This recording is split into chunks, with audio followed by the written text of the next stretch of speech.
My trip to the US Virgin Islands was amazing. It was just 2.5 hours from Miami, which gave me just enough time to start on my book and catch a quick nap. That was a good thing, because between St. Croix, St. John, and St. Thomas, there were tons of things to do. Island hopping from one to the next was part of the fun.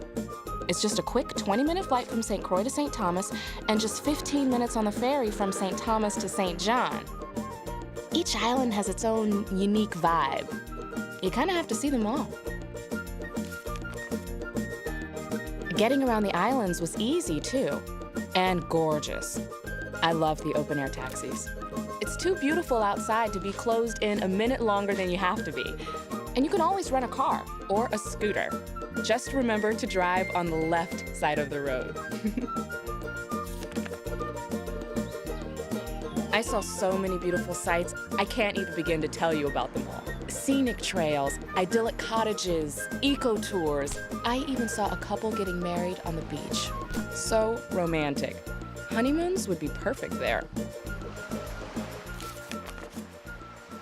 Let's face it, you go to the Caribbean for beautiful beaches, and the US Virgin Islands didn't let me down. There are 44 beaches on St. Thomas alone, 24 on St. Croix, and at least 19 on St. John. Magens Bay on St. Thomas and Trunk Bay on St. John are in Condé Nast's top 10 beaches in the world. And just between you and me, Chenet Bay on St. Croix is one of the best kept secrets in the Caribbean. You should definitely check that one out. The culture was so rich there. I just felt it in everything.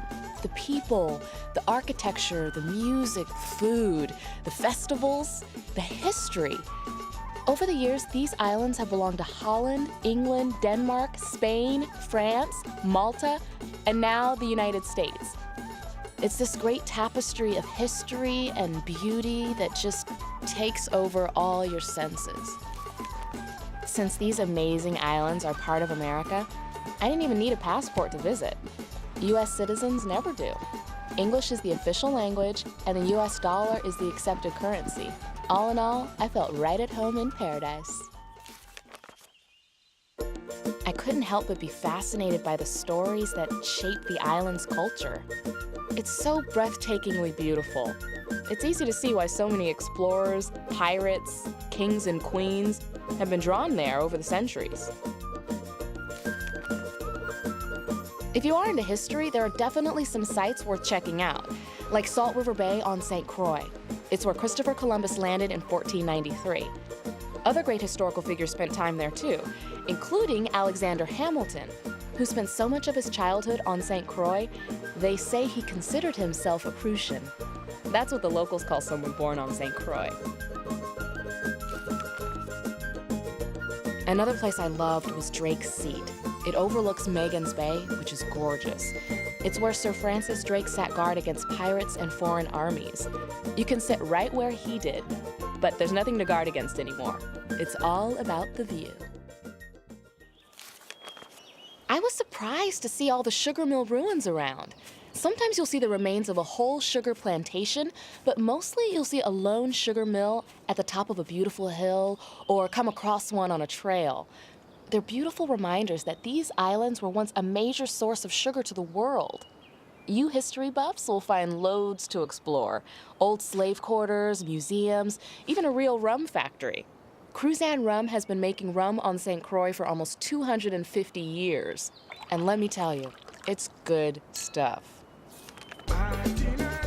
I love the music. Kwelbe, calypso, reggae, soca, zouk, steel pan. You hear it everywhere, especially during the festivals. I was there just in time for the VI Carnival on St. Thomas in April. But you could catch the St. John Festival on July 4th or the Crucian Christmas Festival in December on St. Croix. I love the Moko Jumbis. They're these giant, colorful dancers on stilts. The locals told me they chase away bad spirits and bring good luck. The food on the islands is some of the best I've had anywhere. The seafood is unbelievable. I think my lobster dinner came ashore just minutes after I did. Definitely try the callaloo and the soursop ice cream. I always believe you can't really experience a place until you try the local food. Whatever you have, it's best with a refreshing rum punch to wash it all down. Okay, bottom line, scuba diving in the U.S. Virgin Islands is awesome. For beginners, experienced divers, everybody. There are reefs, underwater trails, amazing marine life, and tons of licensed scuba companies. If you're a dive fanatic like me, you don't want to miss any of it. Oh, and don't forget your underwater camera. Look at this incredible shot. On St. Croix, I filled my logbook with wall, wreck, and reef dives. Then on St. John, which is known for its low-impact diving, I saw turtles, trumpetfish, and gold-spotted eels. Then on St. Thomas, I dove a shipwreck. They have 14 of them. The diversity of a dive here is unbelievable. And I have to admit, knowing I was diving in the safety of U.S. waters was a bonus, too. I'm all about a good beach day, but after a while, I'm ready to try something new, which worked out well because with an average temperature of 82 degrees, the possibilities were endless. There was deep sea fishing, day sails, sunset cruises, mountain biking, tennis, and 4 beautiful golf courses. Come visit my island, the United States Virgin Islands. Okay, you may not know this, but Tim Duncan, the professional basketball player, is from St. Croix. So if you're lucky, you could run into him on the beach. And if you're really lucky, you could even get his autograph. I did. They also have an Ironman triathlon here every year. I heard it's pretty cool, too. I went horseback riding on St. Croix, kayaking on St. John, and then spent the day at Coral World on St. Thomas. What a trip! You definitely don't want to miss Coral World, especially if you have kids. It's a totally interactive experience, so you can swim with the sea lions and even feed the sharks. And you can go underwater sea trekking. It looks bizarre, but it's pretty cool. Oh yeah, as you can probably tell, one of my favorite things to do was absolutely nothing. No, make that absolutely nothing with the frosty rum punch in my hand. The most inspiring part of my trip was the natural beauty of the islands, especially on St. John, where 2/3 of the island is a national park. But there are tons of ways to connect with the environment on all 3 islands. On St. John, there's a wildlife sanctuary and 22 hiking trails. On St. Croix, there's an ecological preserve, a rainforest, and a living desert. And on St. Thomas, there's a marine sanctuary and mangrove lagoon.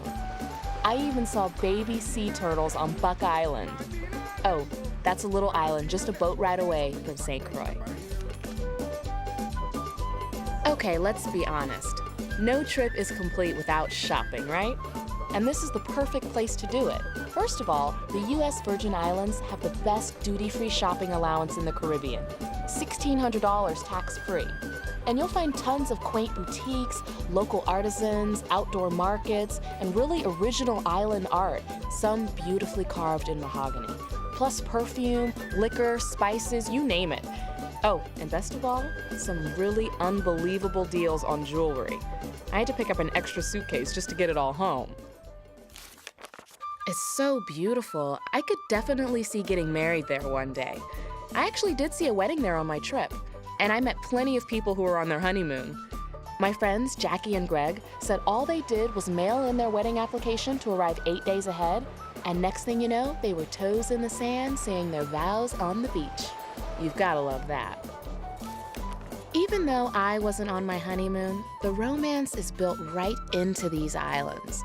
And right into the gorgeous hotels and resorts, too. By the way, my hotel had a spa. I hear a lot of them do. I definitely recommend a massage while you're there, even if you're not on your honeymoon. I stayed in a bunch of different places. I started in a villa on St. Croix, then a bed and breakfast on St. Thomas, then I finished the trip off at a luxury resort on St. John. Hey, a girl's gotta splurge once in a while. I met people who stayed at the campgrounds in deluxe tents, and others who spent their entire trip in a full-service hotel. There are definitely all kinds of accommodations on all 3 islands, no matter what your budget. I was here on the vacation of a lifetime, but I actually met a bunch of people who were lucky enough to be here on business. And from what they've told me, even an all-day meeting here can feel very vacation-like. They got to enjoy all the same beaches, shops, restaurants, and sports that I did, only they got paid to do it. They say the meeting facilities here are first class, and I believe it.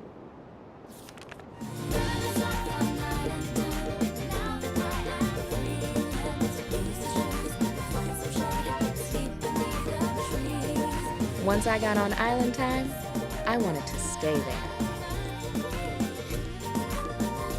Unfortunately, even the best trips have to come to an end. I had a great time in the U.S. Virgin Islands. I hope you find your island time too.